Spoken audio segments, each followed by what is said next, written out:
Sir, మన అధికార ప్రతినిధి వైసీపీ కారుమూరి వెంకటరెడ్డి గారు పవన్ కళ్యాణ్ గారి మీద వ్యాఖ్యలు చేశారు. ఎప్పుడు అనారోగ్యం అని చెప్పి హాస్పిటల్ తిరుగుతున్నాడు, రాజీనామా చేసి ఇంట్లో కూర్చోవచ్చు కదా అని అంటున్నారు. కారుమూరి వెంకటరెడ్డి వైఎస్ఆర్సీపీ అధికార ప్రతినిధి. అరే బుర్ర బుద్ధి జ్ఞానం ఉందిరా సన్నాసి నీకు? మనిషి అన్న తర్వాత అనారోగ్యాలు వస్తాయరా బాబు. అంతే తప్ప ఈరోజు అతను మాట్లాడే మాటలు వింటుంటే ఎంత హాస్యాస్పదంగా ఉందంటే, పవన్ కళ్యాణ్ గారికి అనారోగ్యం పెద్దాక వస్తుందట, రాజీనామా చేసే నువ్వు మీ తమ్ముడు నాగబాబుకో ఇంకొకరికో పదవి ఇచ్చే అన్నాడు. ఒరే సన్నాసి, మీ నాయకుడి గురించి చెప్తా. మీ నాయకుడు 33 కేసుల్లో ముద్దాయి, అంటే ఆర్థిక నేరస్తుడు. ఇండియాలో నెంబర్ 1 రాజకీయ ఆర్థిక నేరస్తుడు ఎవరైనా ఉన్నాడంటే అది జగన్మోహన్ రెడ్డి. 1,00,00,000 కోట్ల రూపాయల దొంగతనం ఆరోపణ, 47,850 కోట్లు, 150 కోట్ల 750 కోట్ల ఎంతో ఈడీ అటాచ్ చేసిన ఆస్తులు. ఇన్ని రకంగా ప్రూవ్ అయిన దొంగ దగ్గర పనిచేస్తూ నువ్వు దొంగ మాటలు మాట్లాడుతున్నావు వెంకటరెడ్డి. పవన్ కళ్యాణ్ లాంటి దేవుణ్ణి రాజీనామా చేయమంటున్నావు.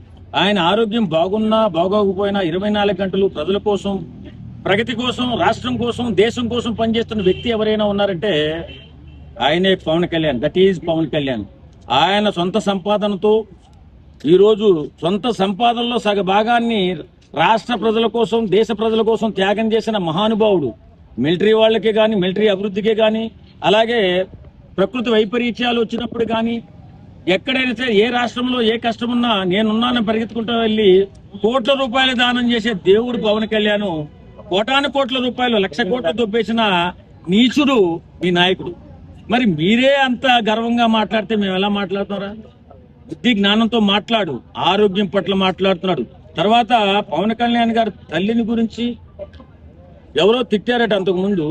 దాన్ని ఎంత నీచంగా మాట్లాడుతున్నాడంటే ఈ విధవ నిజంగా కడుపు రగిలిపోతుంది. వెంకటరెడ్డి, నిజంగా పవన్ కళ్యాణ్ గారికి ఆరోగ్యం బాగుండకుంటే ఒకవేళ రాజీనామా చేయాల్సి వస్తే మీ నాయకుడు అసలు రాజకీయాలకే పనికిరాదు. ఒక దోపిడీ దొంగ, ఓ నరహంతకుడు. మరి మీ నాయకుడు గురించి నేనేం చెప్పాలి? మరి అలాంటి నాయకుడు సపోర్ట్ చేస్తుంది మీరెంత దొంగలరా? కాబట్టి మాట్లాడేటప్పుడు మర్యాదగా మాట్లాడు. నువ్వు ఈవేళ పవన్ కళ్యాణ్ అనేసి వెళ్ళిపోతావు. మేమెవరిని టార్గెట్ చేస్తాం?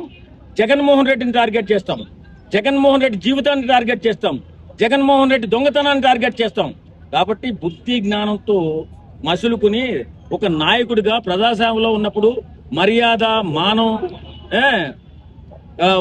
ఉండి మాట్లాడితే బాగుంటుంది. కాబట్టి కారుమూరి వెంకటరెడ్డి, నువ్వు సరిగా మాట్లాడకపోతే ఇంకొకసారి పవన్ కళ్యాణ్ గారిని కానీ ఎక్కువగా టార్గెట్ చేస్తే గజ దొంగ గంగులు మీ దొంగ గురించి ఇంకా ఎక్కువగా మేము టార్గెట్ చేయాల్సి వస్తుంది.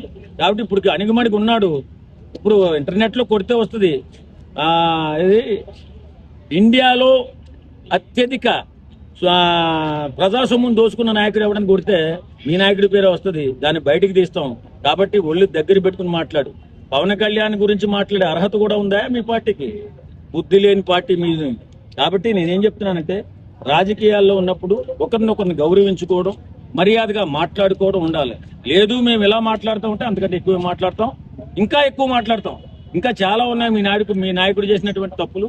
ఆ తప్పులన్నింటినీ ఎత్తి చూపుతాం. కాబట్టి ఒళ్ళు దగ్గర పెట్టుకుని మాట్లాడు కారుమూరి వెంకటరెడ్డి.